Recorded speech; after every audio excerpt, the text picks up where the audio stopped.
नमस्कार, स्वागत है आपका मुनाफे की मंडी में, जहां हम आपको कमोडिटी मार्केट की तमाम बड़ी खबरें बताते हैं। साथ ही आपके लिए हम बेहतरीन ट्रेडिंग कॉल्स भी लेकर आते हैं। साथ ही इंट्राडे, पोजिशनल और लॉन्ग टर्म के हिसाब से आपको कहां पर ट्रेड करने हैं, ये हमारे एक्सपर्ट्स आपको बताते हैं। आज हमारे साथ 3 एक्सपर्ट्स हैं जो आज आपकी मदद करेंगे आपको ट्रेडिंग में। सबसे मनोज जैन साहब होंगे पृथ्वी फिनमार्ट से, कुणाल शाह हैं निर्मल बंग से, भाविक पटेल हैं ट्रेडबुल सिक्योरिटीज से। आप तीनों के पास आएंगे, लेकिन हमने एक एक्सक्लूसिव बातचीत की पूजा बेदी जो फिल्म एक्ट्रेस हैं, और साथ ही हेतल वालिया से जो इंडियन बुलियन ज्वेलर्स एसोसिएशन के लेडीज विंग की चेयरपर्सन हैं। उन दोनों ने गोल्ड को लेकर क्या टिप्स दिए, कल वुमेंस डे के मौके पर हमने उनसे ये बात की थी, क्या उन्होंने और कहा, आइए सुन लेते हैं। पूजा जी, आपसे मेरा सवाल होगा, कितने अप्स एंड डाउन्स रहे आपके लाइफ में, लेकिन उसके बाद भी आप मजबूती से खड़ी रही। महिलाओं के लिए इस दिन पे, इस मौके पर क्या मैसेज आप देना चाहेंगे? जी, मैं इतना कहना चाहती हूँ कि आप जो भी करें आपके लाइफ में 100% देखकर ही करें। अगर आपको एक वर्किंग वूमन बनना है, give it your 100%. If you want to be a housewife, give it your 100%. If you want to get married, give it your 100%. If you want to be a divorcee, be the best divorcee. You want to be a mother, be the best mother. So whatever you choose to do in your life, give it your 100%. एक ही जिंदगी है, make it matter. Ma'am, अब कुछ financial planning की बात कर लेते हैं। हम बिजनेस चैनल को यहाँ पर रिप्रेजेंट कर रहे हैं। आप कैसे प्लान करती है अपने पैसों की, अपने फाइनेंशियल प्लानिंग कैसे करती हैं, ताकि किस तरह से अपने फ्यूचर्स को पूरी तरह से प्लान करके चलती हैं? आई थिंक इन्वेस्टमेंट करना बहुत ही ज़रूरी बात है। Actually I was a class topper and I was headed to Wall Street to be amongst the movers and shakers of the financial world, लेकिन इत्तेफाक से I landed up in Bollywood, and it was never my intention. But I'm so happy that life led me to being where I am today. As far as financial planning goes, I don't put all my eggs in one basket. I've invested in equity. I've invested in various forms of stocks and shares and bonds in the stock market. Also invested in gold. I've invested in real estate. I've flipped properties. I have, in fact, एक show था in which they were asking celebrities to come on and discuss their how they plan their finances, and the financial planner मुझे देख के कहता है कि I cannot advise you, I'll take advice from you how to do your planning. I think it's just a question of being intuitive. It's about being smart, not putting all your eggs in one basket, and making sure that no matter what, you plan very well for your future. कि आप इस तरह से अपने पूरे portfolio को इतना diversify करके रखा है, चाहे वो इक्विटी हो, चाहे वो म्यूचुअल फंड्स वगैरह हो, या इक्विटी म्यूचुअल फंड हो, डेट हो, हर जगह आपने डाइवर्सिफाई कर रखा है। कमोडिटी इवेंट में आप आई हैं, बुलियन मार्केट की बात कर लेते हैं। बुलियन आमतौर पे शो ऑफ के लिए महिलाएं खरीदती हैं, लेकिन उसमें एक इन्वेस्टमेंट का भी एक एंगल होता है। क्या आप जब भी गोल्ड खरीदती हैं, आपको भी लगता है क्या उसमें इन्वेस्टमेंट का भी एक ऐसा इन्वेस्टमेंट के तौर पर भी इसे देखना चाहिए? आप क्या उसको भी सोचती हैं या नहीं, वो ध्यान नहीं रखती आप? देखिए, अगर आप गोल्ड में इन्वेस्ट करेंगे, of course you will make it a sound investment. If you invest in jewellery, well then you are paying for designer value, you are paying for a lot of things that you may not get your money back on. However the gold value and the cost of the actual raw materials will always stay intact in a way, and appreciate, of course, with time. Gold is good today. Silver is another booming metal. You've got many different irons and ores across the world, actually, which are actually going to go, like steel, for example, which is going to actually really skyrocket. So I think what's very, very important is to as I said, don't put all your eggs in one basket. And of course, gold, of course, is, countries' reserves are based on the gold that they keep. So I mean, it's the country's wealth is determined by that. So I think at the end of the day, gold is the right way to go. Silver is the right way to go. Steel is the right way to go. And what else do you want me to say? Okay. Ma'am, gold और silver जैसे पूजा जी कह रही हैं कि हर किसी के portfolio में होना चाहिए, क्या ये राइट टाइम है गोल्ड या सिल्वर? कहाँ बेट लगाना चाहिए? क्योंकि सिल्वर या गोल्ड, सिल्वर में खास करके जिस तरह की गिरावट हाल के दिनों में आई, आपको लग रहा है कि सही टाइम है एंट्री का चांदी में? अभी मेरे हिसाब से आज तक किसी ने गोल्ड में इन्वेस्टमेंट किया और दुखी हुआ, वो तो मैंने सुना नहीं। मेरी शादी के वक्त 23 साल पहले गोल्ड 18 कैरेट गोल्ड की प्राइस थी 370 रुपीज़, आज है 4,500. So investment in gold is never going to let you down. लेकिन ये ज़रूरी है कि हाँ, थोड़ी मार्केट में अगर गिरावट आई, हम डर जाएं और बेचने चले तो नुकसान होगा. अगर आप डट कर खड़े रहे कि नहीं, भाव बढ़ेगा then I think yes it's going to be a long term investment. और जैसे उन्होंने बताया कि ये ज्वेलरी केवल इन्वेस्टमेंट नहीं है, आभूषण हमारे श्रृंगार के लिए है, तो उसमें डिज़ाइन आ जाती है, उसमें पहनावा आ जाता है, और ये ज़रूरी है कि हम उस नज़रिए से उसे देखें, not only in terms of investment but also adornment. Flaunt करने के लिए ज्वेलरी से बेहतर कुछ नहीं है, लेकिन अगर इन्वेस्टमेंट का भी आपको एंगल है Your तो smile. Thank you so much ma'am, thank you A diamond is forever. A diamond is forever. It is an investment come adornment. Thank you so much. तो इब्जा चेयरपर्सन और पूजा बेदी के इंटरव्यू में उन्होंने भी साफ किया कि गोल्ड कितना पोर्टफोलियो के लिए ज़रूरी है, और आपके पूरे इन्वेस्टमेंट का जो पोर्टफोलियो है उसमें कम से कम 10 से 15% तो गोल्ड रहना ही चाहिए, हेजिंग के लिए भी बहुत ज़रूरी है। लेकिन गोल्ड की कीमतें जिस तरह से फेड चेयरमैन के बयान के बाद से लगातार दबाव में दिख रहा है, और चांदी की गिरावट तो और बढ़ती जा रही है। सबसे पहले मनोज जी, क्या लग रहा है गोल्ड और सिल्वर में जिस तरह की गिरावट आई है, क्या कब खरीदारी शुरू करनी चाहिए, क्या सलाह है निवेशकों के लिए और ट्रेडर्स के लिए? नमस्कार ऋषिमोहन जी, बिल्कुल जिस तरह से यहाँ पे यूएस फेड चेयरमैन के जो बयान निकल कर आए हैं और जिस तरह से अभी भी यूएस फेड की तरफ से ब्याज दरों में लगातार जो बढ़त की उम्मीदें बरकरार है, तो उसके चलते डॉलर इंडेक्स में जो है यहाँ मजबूती देखने को मिल रही है और वो आगे भी कंटिन्यू हो सकती है। इसलिए अभी यहाँ शॉर्ट टर्म में सोने और चांदी में थोड़ा दबाव और जो है आने वाले दिनों में देखने को मिल सकता है। सोना, हमारा मानना है कि इंटरनेशनल मार्केट में फिर एक बार 1770 1780 डॉलर तक के जो स्तर है वो दिखा सकता है। वहीं चांदी भी 19.50 तक के स्तर जो है वो दिखा सकती है, लेकिन चांदी अभी यहाँ थोड़ी ओवरसोल्ड जोन में लगती है, तो चांदी में यहाँ फ्रेश सेल की सलाह नहीं रहेगी। अगर किसी को रणनीति के हिसाब से सोना और चांदी में से चुनना है तो सोना यहाँ पे सेल ऑन राइज रहेगा। 55,000 से 55,050 के स्तर अगर आज इंट्राडे में मिलते हैं तो फिर यहाँ पे सोने में बिकवाली जो है वो करके चलना चाहिए।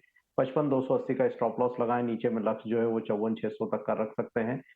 यहाँ पे जो प्रोबेबिलिटी है वो 50 बेसिस पॉइंट रेट हाइक की फेड की तरफ से लग रही है। जिस तरह से कल एडीपी नॉन फार्म के पेरोल के डेटा भी आए थे, तो अभी डॉलर इंडेक्स की मजबूती यहाँ पे सोने पे दबाव जो है वो आगे भी बरकरार रख सकती है। कुणाल जी, 61,600 पे चांदी है, आज भी 200 रुपए तक कमजोर है, क्या करना चाहिए चांदी में यहाँ पर? जी हाँ, गोल्ड और सिल्वर में अभी जब तक डॉलर स्ट्रांग रहता है और कल पेरोल्स का डेटा से क्लैरिटी नहीं आती है तब तक सेल ऑन राइज की रणनीति अपनानी चाहिए। सो मुझे लग रहा है सिल्वर भी अराउंड 61,800 के आसपास सेलिंग करना चाहिए, और ऑन द डाउन साइड 61,200 300 के लेवल्स दिखा सकती है। 62,300 का स्टॉप लॉस रखी है। और जहाँ तक गोल्ड की बात है, सेम गोल्ड में भी सेल ऑन राइज की रणनीति अपनानी चाहिए। 54,950 के आसपास सेलिंग करना चाहिए, 54,650 से 700 के टारगेट के लिए। ये भी गोल्ड सिल्वर को। आपको टेक्निकली गोल्ड और सिल्वर कैसा लग रहा है भाविक?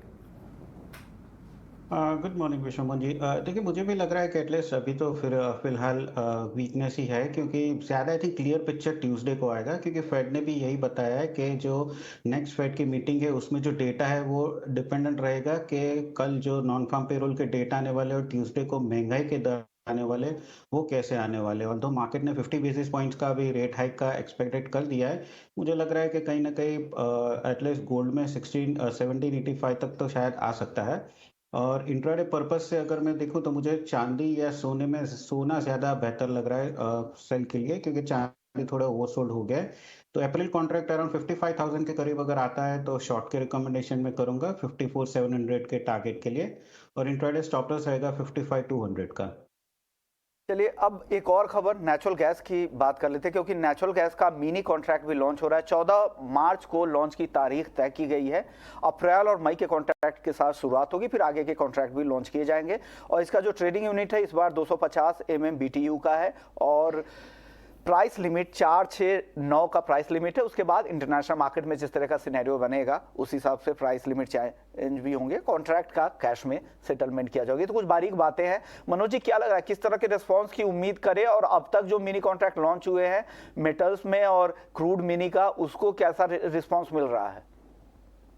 बिल्कुल, ये जो निवेशकों की जरूरत थी और निवेशकों के साथ साथ जो यहाँ पे जो इंडस्ट्री पार्टिसिपेंट्स हैं, जो एमएसएमई इंडस्ट्री हम कह सकते हैं, तो उनका यहाँ पे रिस्क जो हेजिंग के पर्सपेक्टिव से भी जो मेटल्स के मिनी कॉन्ट्रैक्ट की यहाँ पे काफी जरूरत महसूस की जा रही थी। और हमने देखा कि एल्यूमिनियम और लेड और जिंक में यहाँ पे मिनी कॉन्ट्रैक्ट की शुरुआत हुई। और एक बेहतर रिस्पॉन्स यहाँ पे वैल्यू चेन की तरफ से इन मिनी कॉन्ट्रैक्ट्स में आता हुआ नजर आया है। क्रूड ऑयल में भी मिनी कॉन्ट्रैक्ट की शुरुआत हुई है और हम देख रहे हैं कि यहाँ पे लगभग जो मिनी कॉन्ट्रैक्ट्स के पर डे के वॉल्यूम है वो 100 करोड़ को क्रॉस करते हुए नजर आए हैं। तो डेफिनेटली यहाँ पे नेचुरल गैस के जो मिनी कॉन्ट्रैक्ट है उसको भी अच्छा जो है प्रतिसाद मार्केट की तरफ से मिलेगा। ना सिर्फ ये निवेशकों के लिए बल्कि जो वैल्यू चेन पार्टिसिपेंट्स है, जो छोटे इंडस्ट्री पार्टिसिपेंट्स है जिनका रिस्क में एक्सपोजर होता है, उनके लिए भी यहाँ पे ये कॉन्ट्रैक्ट की काफी जरूरत थी और रेगुलेटर और एक्सचेंज की तरफ से इसके ऊपर जो है ध्यान दिया गया और ये वापस यहाँ पे मार्केट पे आते हुए नजर आए हैं। तो हमारा मानना है कि ये डेफिनेटली एक पॉजिटिव जो है कदम है मार्केट के लिए और एंटायर वैल्यू चेन के लिए, और एक अच्छा यहाँ पे सपोर्ट जो है इन कॉन्ट्रैक्ट्स में अभी मिल रहा है और आगे और भी जो है मिलता हुआ नजर आएगा। कुणाल जी, क्या लग रहा है नेचुरल गैस के मिनी को किस तरह के रिस्पांस की उम्मीद करनी चाहिए, और क्या ऑप्शंस पे फोकस कम होके अब छोटे ट्रेडर्स इस पर फोकस कर सकते हैं नेचुरल गैस मिनी पर? जी, ये बहुत ही अच्छा कॉन्ट्रैक्ट होगा क्योंकि नेचुरल गैस में ये जो लॉट साइज थी वो रिटेल निवेशकों के लिए बहुत ज़्यादा थी। सो ये this is very very important from natural gas point of view. ये रिटेल जो ट्रेडर्स निवेशक है वो उनके लिए बहुत ही अच्छा एक विकल्प है और मुझे लग रहा है कि डे बाय डे इस पर पार्टिसिपेशन बढ़ेगा। नेचुरल गैस कॉन्ट्रैक्ट की अगर कुणाल जी बात करें तो क्या करना चाहिए? आज तेजी दिख रही है और करीब करीब 2.5 से 3% की तेजी है 216 के ऊपर MCX पर, क्या करना चाहिए यहाँ पर? मेरी राय, हेलो, हाँ प्लीज सर, आपकी राय जानना चाह रहे हैं। नेचुरल गैस में ये जो तेजी है वो थोड़ी बरकरार रहेगी। मुझे लग रहा है 225 तक के लेवल नेचुरल गैस दिखा सकता है। मनोज जी, आपको भी लग रहा है कि ये तेजी आगे जारी रहेगी नेचुरल गैस में जो रिकवरी की कोशिश हो रही है? बिल्कुल, यहाँ पे काफी ओवरसोल्ड जोन में थी और हम देख रहे हैं कि पिछले 2-3 सेशन से 210 के जो स्तर है वो क्लोजिंग बेसिस पर नेचुरल गैस होल्ड कर रहा है। तो जब तक 210 के स्तर के ऊपर बनी हुई है, हमारा मानना है कि यहाँ पे 222 से 228 तक के स्तर जो है इसमें देखने को मिल सकते हैं। तो जो भी यहाँ पे आप ट्रेड की रणनीति बनाते हैं, क्लोजिंग स्टॉप 210 का नेचुरल गैस में मेंटेन करके चलना चाहिए। ऊपर में 228 तक के स्तर मिले तो मुनाफा वसूली की भी रणनीति यहाँ पे रखें। ओके भाभी, क्रूड पर आपकी कॉल क्या होगी? अगर ऑप्शन में कोई ट्रेड है तो वो भी बता दीजिएगा। क्रूड में मुझे लग रहा है कि क्रूड में अभी भी बिकवाली जो है वो हावी रहेगी और आई थिंक जब तक 6400 के नीचे है मार्च कॉन्ट्रैक्ट में, तब तक एटलीस्ट सेल ऑन राइज की रणनीति रखनी चाहिए। आज के दिन अगर 6340 के करीब अगर थोड़ा उछाल आता है तो मैं रिकमेंड करूंगा कि शॉर्ट ही कर सकते हैं 6400 के स्टॉप लॉस से, और टारगेट नीचे रख सकते हैं 6220 का। क्रूड पर आपकी कॉल क्या है मनोज जी?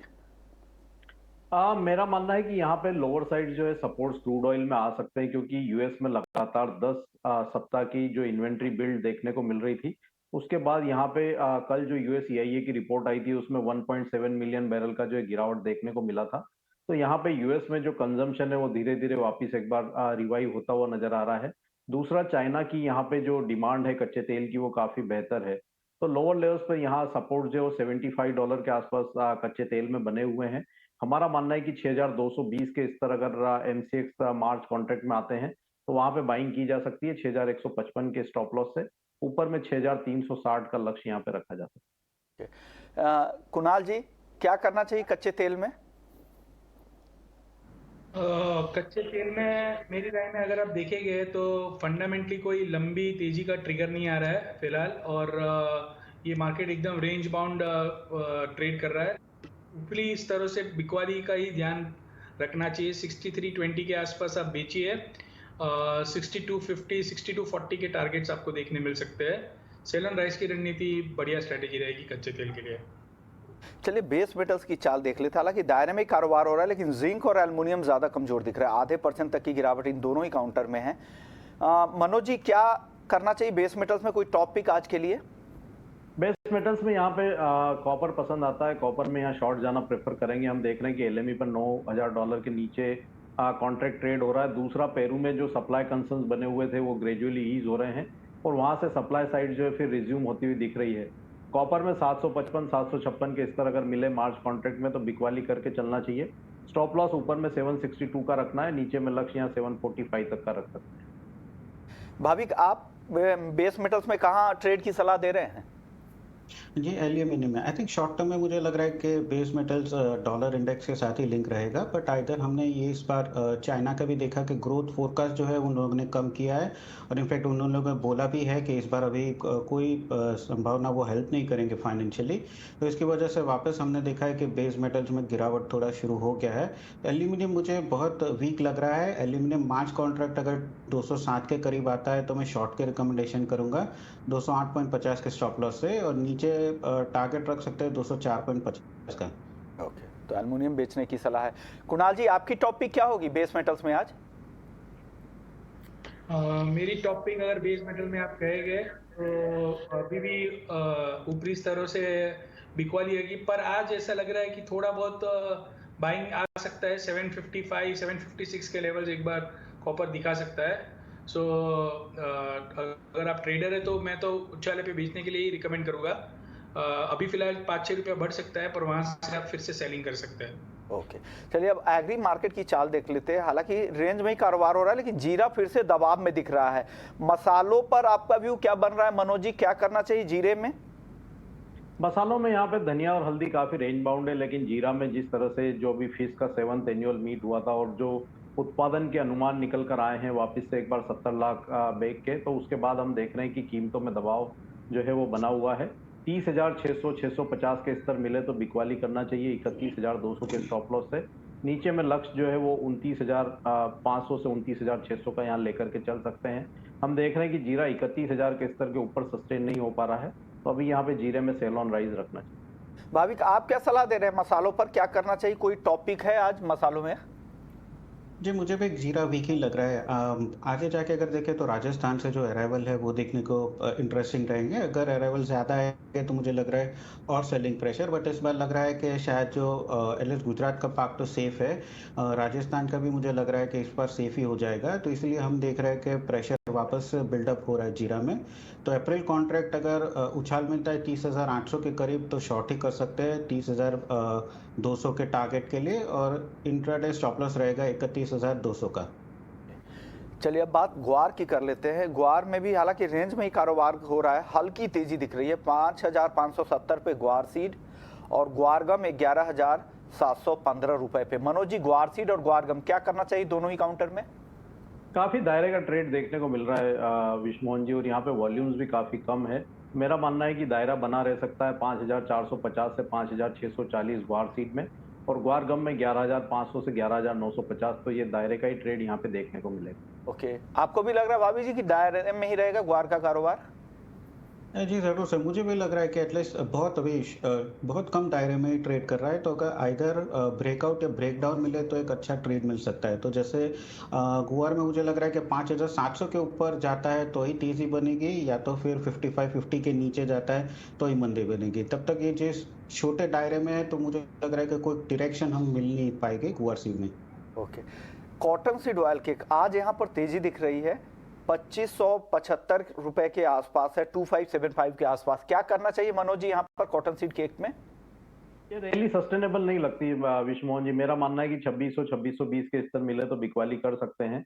नीचे में कॉटन सीड ऑयल केक वायदा जो है वो शॉर्ट टर्म में 2,500 तक के स्तर दिखा सकता है।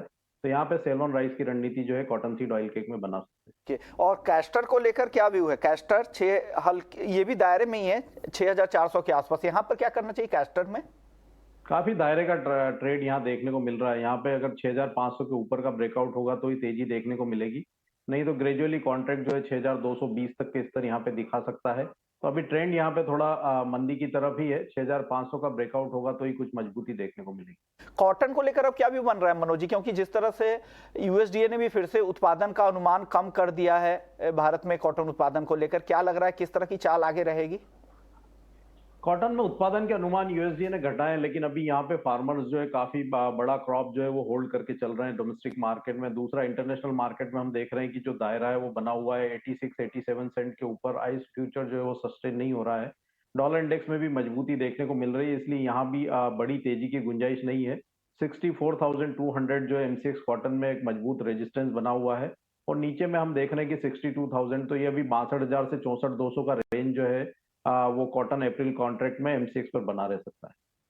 तो यूएसडी ने 326 लाख गांठ से घटाकर 313 लाख गांठ कर दिया है। हालांकि जो कॉटन एसोसिएशन ऑफ इंडिया भी लगातार उत्पादन अनुमान को कम कर रहा है। अब देखते हैं अगला उत्पादन अनुमान उनका क्या आता है, तो इसको देखते हुए लग रहा है कि आगे भी इसमें कमी की आशंका दिख रही है। चलिए अब करेंसी मार्केट की बात कर लेते हैं। कुणाल जी, क्या करना चाहिए? 82 के आसपास है डॉलर के मुकाबले रुपया, यहाँ से क्या और वीकनेस आपको दिख रही है या रिकवरी की उम्मीद करें? सेल ऑन राइज 82.10 82.05 के बीच में आप सेल कर सकते हैं 81.60 के टारगेट के लिए। मुझे नहीं लग रहा है ये 82.40 के ऊपर जाएगा। सो सेल ऑन राइज की रणनीति is a better strategy for currency. आप भी सहमत हैं? मनु जी, आपको भी क्या सेल ऑन राइज की स्ट्रेटजी के साथ काम करना चाहिए करेंसी में? बिल्कुल, यहाँ पे रुपये में ग्रेजुअली जो है मजबूती वो 81.50 तक जो है दिख सकती है। तो यहाँ 82.10 से 82.20 के दायरे में बिकवाली करना चाहिए। 82.40 के ऊपर का एक स्टॉप लॉस लगाएं। नीचे में 81.70 पहला लक्ष्य रखें और दूसरा 81.50 का रख सकते हैं। ओके, यानी 81.50 तक नीचे आ सकता है। आप क्या सलाह दे रहे हैं भाभी? लग रहा है क्योंकि जिस हिसाब से पॉवेल की स्पीच हुई थी वहां पे वापस हम आ गए हैं, तो I think sell on rise की रणनीति रखनी चाहिए। 82.15 के करीब अगर आता है तो शॉर्ट कर सकते हैं 81.70 के टारगेट के लिए, और स्टॉप लॉस रख सकते हैं 82.40 का। तो ये भी हुआ करेंसी मार्केट को लेकर। शुक्रिया कुणाल जी आपका, मनोज जी आपका, भाविक आपका, आप लोगों ने वक्त निकाला मुनाफे की मंडी के दर्शकों के लिए।